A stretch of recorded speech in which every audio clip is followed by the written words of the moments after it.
예배 때 함께 볼 말씀은 사도행전 17장 10절부터 12절의 말씀입니다.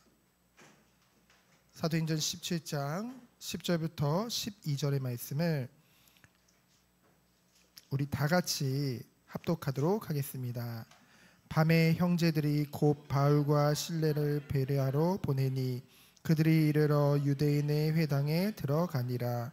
베레아에 있는 사람들은 데살로니가에 있는 사람들보다 더 너그러워서 간절한 마음으로 말씀을 받고 이것이 그러한가 하여 날마다 성경을 상고하므로 그 중에 믿는 사람이 많고 또 헬라의 기브인과 남자가 적지 아니하나. 아멘. 오늘 함께 나눌 말씀의 제목은 전도의 사명입니다. 하나님께서 우리 정원교회를 이제 개척하게 하시고 지금까지 주신 말씀을 잠깐 묵상해 봤습니다. 요즘 제가 이 장로님과 그 에베소서를 같이 나누고 있거든요. 토요일마다. 근데 이 에베소서를 우리가 처음 개척할 때 하나님이 그 에베소서 1장부터 6장까지 보게 하셨죠. 주된 내용이 무엇입니까? 하나님이 우리에게 은혜로 베풀어 주신 구원, 그리고 그 구원 안에서 우리에게 허락하신 그리스도가 머리 되고 그 몸된 지체로서 그 교회의 공동체의 축복을 같이 나누게 되어졌죠. 그 다음에 요한복음을 통해서 그 요한복음 한 장 한 장을 볼 때마다 하나님이 무엇을 깨닫게 하셨나요? 하나님의 마음, 주님의 마음을 알게 하셨죠. 그 주님이 우리에게 베풀어 주신 사랑, 그 은혜를 깨달으면 깨달을수록 무엇이 우리에게 커졌나요? 하나님이 우리 사랑하시는 거 그 전에도 알고 있었어요. 근데 정말 이 말씀을 들으면 들을수록 하나님을 향한 우리의 사랑이 더욱더 커지는 것을 우리는 보게 되어졌습니다. 그러면서 이제 수요 예배와 철회 예배를 통해서 신약에 이제 바울 서신을 비롯해서 이제 많은 이 성경들을 쭉 살펴보게 되어졌는데요. 그것을 통해서 하나님께서 다른 복음은 없다는 것을, 그러면서도 거짓 교사와 선지자들에 대한 그 분별력을 말씀의 기준으로 우리에게 보게 하셨습니다. 그러면서 그 안에서 참된 교회의 축복과, 그리고 무엇보다 뭐예요? 바로 우리가 믿는 것과 행함이 일치하는 그 신행 일치의 삶이 얼마나 중요한지에 대해서 함께 보게 되어졌습니다. 그러면서 이제는 구약의 이제 주일 예배를 통해서 이제 창세기부터 이제 민수기까지, 이제 민수기가 이제 11월 달에 다 끝나게 되어지거든요. 이번 달에. 그러면 이제 12월 달에는 이제 첫 주 대림절을 시작으로 이제 성탄절을 앞두고 우리가 항상 그리스도께 집중해야 되겠지만은 더욱더 그리스도에 집중하는 그런 시간을 가지려고 합니다. 근데 어쨌든 창세기부터 민수기를 통해서 무엇을 보게 되어졌나요? 하나님은 약속을 하시고 그 언약을 반드시 성취하시는 신실하신 하나님이라는 거죠. 하나님 백성을 향한 그 하나님의 변함없는 사랑과 그 자기 백성을 향한 하나님의 뜻을 우리는 더욱더 깊이 깨닫게 되어졌습니다. 그러면서 우리가 이제 사도행전을 쭉 수예배와 철회 때 살펴보면서 예수님의 지상명령, 그리고 그 지상명령이 사도들을 통해 어떻게 성취되어지는지를 우리는 그 성령의 역사를 통해서 보게 되어졌죠. 특별히 바울의 제1차, 2차 전도여행을 통해서 무엇을 보게 되셨냐면요. 보게 하셨냐면요. 먼저 저에게는 목회에 대한 부분을 보게 하셨고요. 그리고 무엇보다 하나님이 우리에게 주신 사명인 전도와 선교에 관해서 더욱더 깊이 깨닫는 그런 시간을, 그러면서도 정말 이 전도가 우리 삶의 중심이 되어지는 그런 깨달음을 하나님이 이 말씀을 통해 주신 것 같습니다. 오늘 본문은요, 지난 16장에 보면은 이제 빌립보에서 이제 그 여종, 귀신 들린 여종을, 귀신으로 점치어주는 여종을 이제 바울이 그 귀신을 쫓아내줬죠. 그랬더니 자신들의 세상적인 이익이 없어져 버린 그 주인들이 어떻게 했어요? 이 바울을 고소하고, 그래서 바울이 그 빌립보 감옥에 갇혔지만은 결국은 하나님의 역사하신 가운데 도망쳐 나온 것이 아니라 오히려 그곳에서 또 구원의 역사를 이루고 이제 명예롭게 풀려난 그런 모습을 우리는 보게 되었습니다. 그러한 바울의 일행이 이제는 어디를 향해서 갔냐면요, 이제 남서쪽으로 160km 떨어진 이 데살로니가 지역에 이제 도착하게 되었습니다. 이 데살로니가 지역은 어떤 지역이냐면요, 이제 마게도냐, 곧 유럽의 중심 도시입니다. 그래서 정치적으로도 그렇고요, 상권도 굉장히 크게 있었고요. 그러면서 뭐예요? 교통의 요충지였다는 것이죠. 그래서 이제 마게도냐, 곧 유럽을 복음하기 위해서는 굉장히 선교적으로 봤을 때 전략적 요충지라는 거죠. 그곳에 바울이 이제 이곳을 복음화시키고자 우선 그곳부터 가게 되어진 것입니다. 그래서 첫 번째로 바울의 전도인데요, 이제 데살로니가 지역을 보면은요, 이 바울이 항상 그 전도지에 가면은, 선교지에 가면은 뭐부터 했나요? 오늘도 2절에 보면은 바울이 자기의 관례대로라고 했죠. 바울은 항상 기도처는 뭐라고 했어요? 유대인의 회당이 되지 않는, 왜냐하면 10명이 되지 않기 때문에 모이는 사람들이, 그 기도처라 하면 유대인들이 모이는 곳이죠. 그리고 유대인 회당에 가서 우선적으로 복음을 전했습니다. 그 이유가 뭘까요? 사도행전 13장 46절에 보면은 마땅히 먼저 너희에게, 이건 누구예요? 유대인을 말하죠. 그러나 너희들이 받지 않기 때문에 이방인에게 갔다고 했고요. 로마서 1장 16절에 보면은 첫째는 유대인에게요, 또한 헬라인에게로다라고 했죠. 바울은 우선 누구에게요? 먼저 유대인에게 복음을 전했습니다. 유대인이라면은 바울의 혈족이죠. 그러면서도 또 무엇입니까? 기본적으로 구약 성경을 알고 있었어요. 그런 배경이 있었죠. 이건 무엇을 말하냐면요, 우리가 전도함에 있어서 땅끝까지 복음을 증거하는 것도 중요하겠지만은 먼저 우리 가까운 영혼들부터, 그리고 익숙한 곳부터 기도하면서 하나하나 살려나가는 것이 너무나도 중요하다는 것입니다. 그러면서 또 뭡니까? 이제 2절에 보면은 그들에게로 들어가서 새 안식일의 성경을 가지고 강론했다고 했죠. 새 안식일이라는 건 뭐예요? 이제 안식일이 일주일에 한 번씩 있잖아요. 그러면 3주에 거쳐서 성경을 가지고 강론했다는 것이죠. 근데요, 바울이 이 데살로니가 전후서에 이제 데살로니가의 사역에 대해서 여기는 간략하게 나와 있지만은 그 교회를 향한 그런 중심과 마음과 그곳에 있었던 일들을 이제 기록해 놨잖아요, 데살로니가 전후서에. 그런데 데살로니가 전서 2장 9절에 보면은 뭐라고 했냐면요, 형제들아, 우리의 수고와 애쓴 것을 너희가 기억하리니 너희 아무에게도 폐를 끼치지 아니하려고 밤낮으로 일하면서 너희에게 하나님의 복음을 전하였노라. 마땅히 그 교회로부터 마땅히 이제 경제적인 그런 재정적인 도움을 받는 것이 그 전도자로서 당연한 일인데, 그것이 그들에게 부담이 될까봐, 그들에게 폐를 끼치지 아니하기 위해서 뭐 했대요? 밤낮으로 일하면서 하나님의 복음을 전했다고 했죠. 바울이 밤낮으로 일한 이유는 무엇입니까? 첫 번째로는 교회를 사랑하기 때문에, 그 이면에는 주님을 사랑하기 때문에. 정말 그러면 교회를 사랑하고 주님을 사랑하는 목회자의 정말 증거는 무엇입니까? 그 성도들을 사랑하고 배려하는 세심함이 있었다는 것이죠. 그것을 우리는 보게 되어집니다. 그래서 6일간 최선을 다해 일하고 안식일 때마다 성경을 가지고 이 유대인들 앞에 강론했던 거예요. 이와 같이 우리는 단시간에 뭔가 많은 열매를 맺고자 하는 경우가 있습니다. 뭔가 조급함이 우리는 있을 때가 많아요.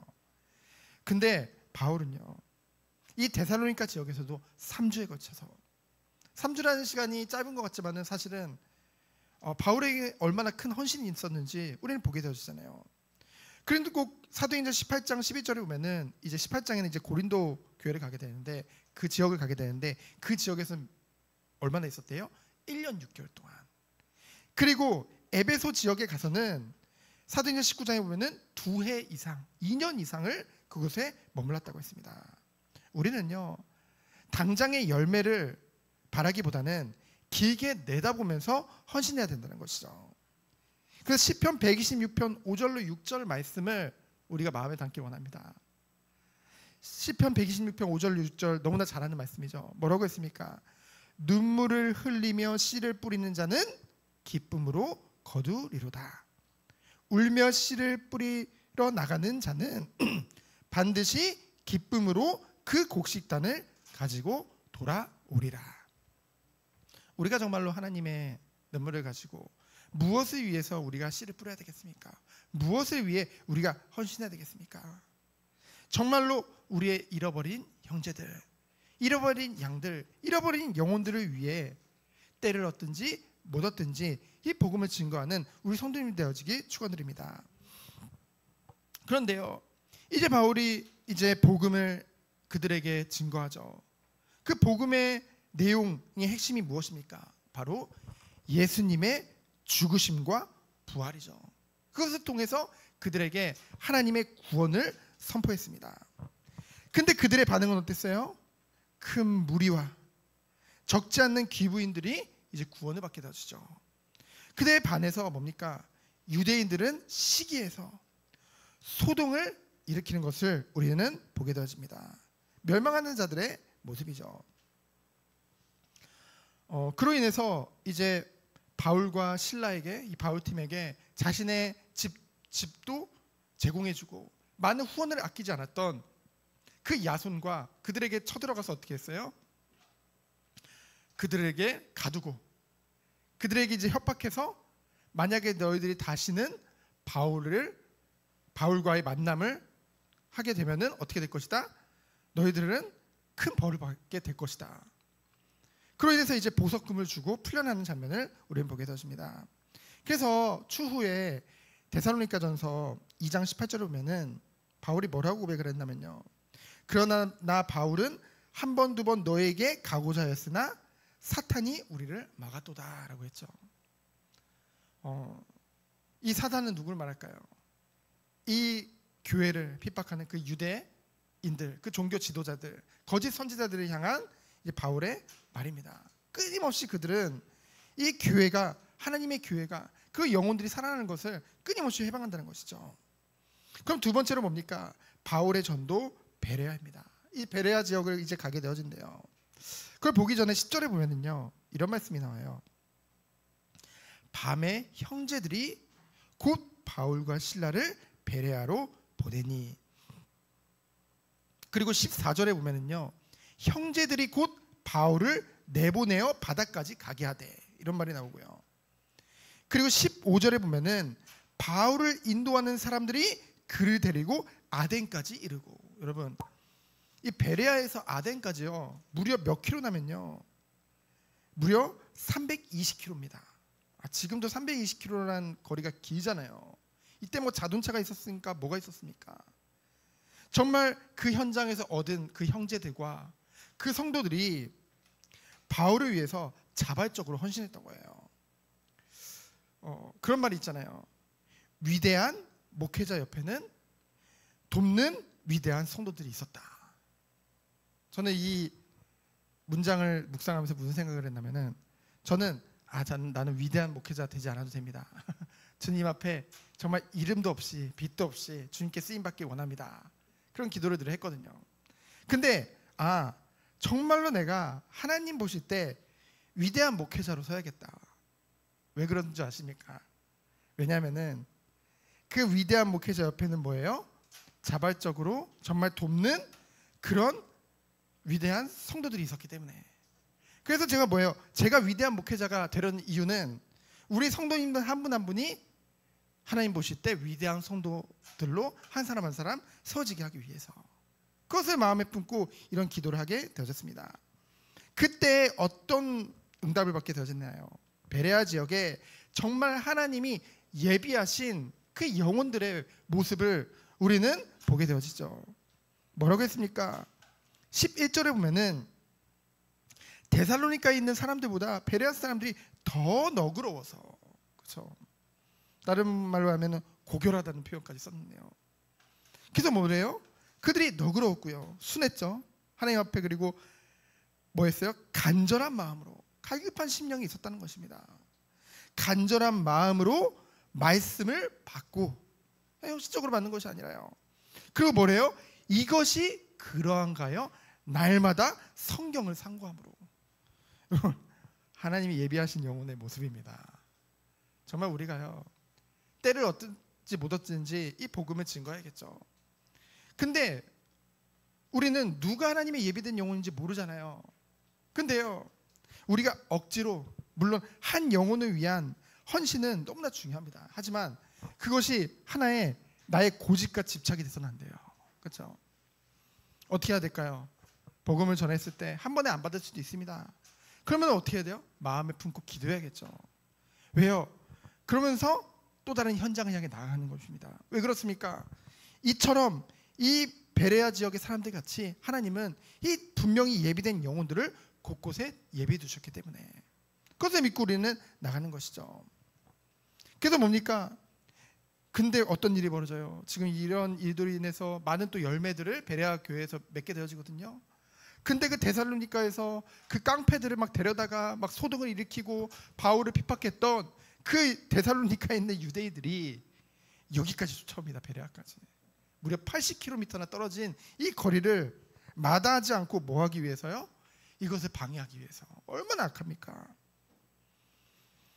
그래서 형제들이 이제 바울을 피신시켰죠, 바다로. 근데 바울이 15절에 중요한 말을 해요. 뭐라고 해요? 그들에게 뭐래요? 바울이 부탁을 하죠. 실라와 디모데를 자기에게로 속히 오게 하고. 우리는 보통 바울하면 야, 정말로 전도자, 이 신약에 정말 하나님의 성령의 감동을 받아 성경도 많이 남기고요, 그렇죠? 하나님께 최고로 쓰임받은 리더십 있는 전도자. 그리고 율법으로도 흠이 없고, 그렇죠? 바리새인 중에 바리새인이요, 그렇죠? 굉장히 지식적으로도 뛰어난 그 바울이었지만은 뭡니까? 그 실라와 디모데를 구했다는 것은, 이 실라와 디모데가 누구였는데요? 바울의 동역자들이었거든요. 바울 혼자서 그 모든 사역을 감당했던 것이 아닙니다.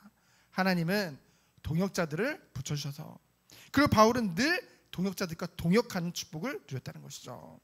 그래서 우리 교회도 정말 저와 저의 동역자들을 위해서, 우리 성도님들 한 사람 한 사람이 동역자가 되고, 또한 또 다른 사람들을 위해서, 그리고 또한 우리 자신을 놓고 기도할 때 우리 성도님들도 정말 내가 있는 현장에서, 정말로 하나님이 원하시는 이 업의 현장에서 또는 지역의 현장에서 함께 이 사명을 감당할 동역자들을 놓고 기도하면서 인도받을 줄 믿습니다. 하나님은 그것을 아름답게 보세요. 그래서 세 번째로 뭡니까? 아덴 지역에서의 전도죠. 아덴은요, 아테네입니다. 지금의 아테네. 고대 그리스의 수도죠. 헬라 문화의 중심지입니다. 그래서 많은 지식적으로, 많은 종교적으로 많은 부분들이 발달되어 있지만은 철학의, 세계 최고의 철학의 중심지죠. 그래서 특별히 여러분 잘 알다시피, 모르시나요? 모르실 수도 있죠. 18절에 보면은 에피쿠로스 학파와 스토아 철학자들이 나오죠. 이들이 이제 양대 산맥입니다. 이 철학자들의. 에피쿠로스 학파는 뭡니까? 인간의 쾌락을 최고의 덕으로 삼는 그런 사상이에요. 철학 사상입니다. 그럼 스토아파는 뭐예요? 냉철한 이성을 바탕으로 둔 도덕적인 삶을 강조해요. 그러니까 이러한 철학이 굉장히 발달되어 있습니다. 그런데요, 이렇게 뭔가 철학적으로는 뛰어나고 지식적으로는 굉장히 많이 배운 이들이 종교적으로는 매우 미신적이고요, 굉장히 불경건한 것을 우리는 보게 되어집니다. 이 아덴 지역에요, 공식적으로 인정된, 공인된 우상만 300개였어요. 그리고 그 시대에 3만 개의 신상들이 있었습니다. 문화는 발달했지만은 뭡니까? 영적으로는 심히 부패했던 것이죠. 겉으로 봤을 때는요, 지금 세상과 같이 지식적으로, 과학적으로 모든 것이 다 발전된 것 같아요. 근데 그들의 내면을 보면은 완전히 영적으로는 심히 부패한 것을 본 것입니다. 그래서 16절에 보면은 바울이 어떻게 했어요? 그 우상들이 가득한 것을 보고 마음에 격분하여. 바울의 의분이죠. 여러분, 우리 믿는 자들이 무엇에 의분해야 되겠습니까? 정말로 하나님의 그 이름이 땅에 떨어지는 것, 교회가 정말로 이 세상 가운데 조롱을 받는 것, 성경대로 조롱 받나 보다. 예수님이 말씀하셨으니까 그렇게 생각할 수도 있는데요, 불신자들이 주로 지금 교회를 향해 욕을 할 때 무엇을 가지고 욕을 하나요? 결국은요, 신행 불이치를 가지고 욕을 해요. 뭐냐면은 자신들이 믿는 것과 그 믿는다면서 행동하는 걸 보니 아니라는 거죠. 그렇죠? 그래서 우리가요, 먼저 그것부터 우리가 인도받기를 원합니다. 정말 우리가요, 우리가 믿는 것과 우리의 삶이 일치되길 원합니다. 겉과 속과, 그리고 다른 사람이 볼 때나 안 볼 때나. 왜냐하면요, 사람들은 보통 사람이 보느냐 안 보느냐에 따라서 다르거든요. 그죠? 다릅니다. 사람들은, 불신자들은 달라요. 그러나 우리는 다를 수가 없죠. 진짜 하나님을 믿는다고 한다면. 왜 그렇습니까? 하나님은 우리를 항상 지켜보시는 하나님이시기 때문에, 머리카락까지도 세심바 되어지고 작은 신음에도 응답하시고 우리를 늘 불꽃 같은 눈동자로 보고 계시기 때문에, 그래서 우리는 어떤 응답을 받아야 돼요? 늘 하나님 앞에서 모든 것을 행해야 될 줄 믿습니다. 그러면서 뭡니까? 이제 바울이 의분에 차서 그들에게 복음을 준 거예요.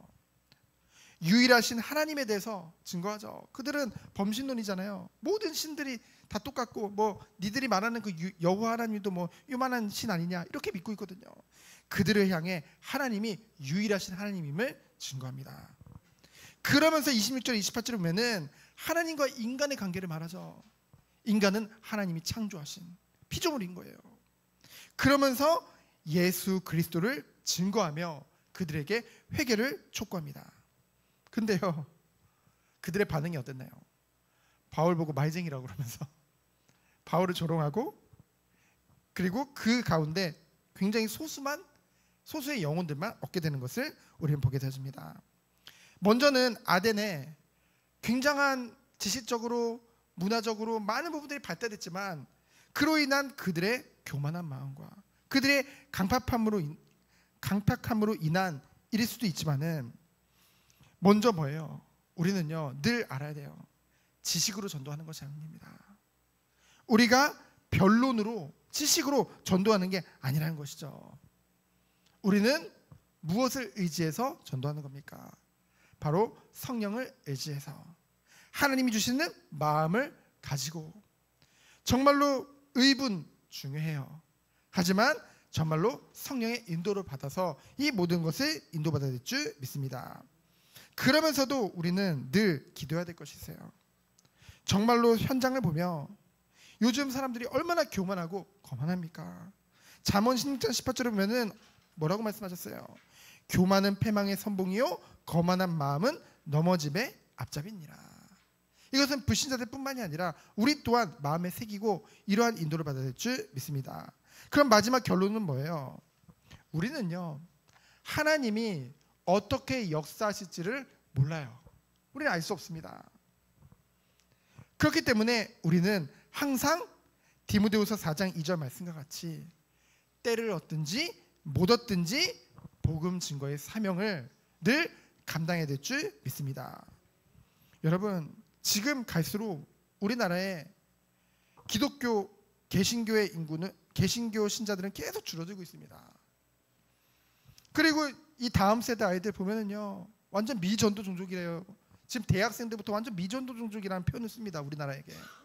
왜냐면은 20살 이제 20대 이하로 가면은요, 정말로 교회 다니는 아이들이 너무나 줄어들고 있어요. 그러면은 우리는 그렇게 생각하죠. 진짜로 이 지식이 발달된 아덴 지역과 같이 정말로 이 복음이, 이 증거될 사람들이 갈수록 줄어드나, 정말 이 복음을 받을 자들이 점점 더 줄어드나, 정말로 요즘 말하듯이 진짜 전도하기 힘든 시대를 우리는 살고 있느냐? 아니라는 거죠. 하나님의 택함을 받은 백성들은 반드시 있습니다. 그렇죠? 하나님의 예정된 자들은 반드시 있습니다. 갈수록 통계상으로 크리스찬들이 줄어든다는 사실은 반대로 말하면은 우리가 복음을 증거해서 살려야 될 사람들이 더욱더 많아지고 있다는 것이죠.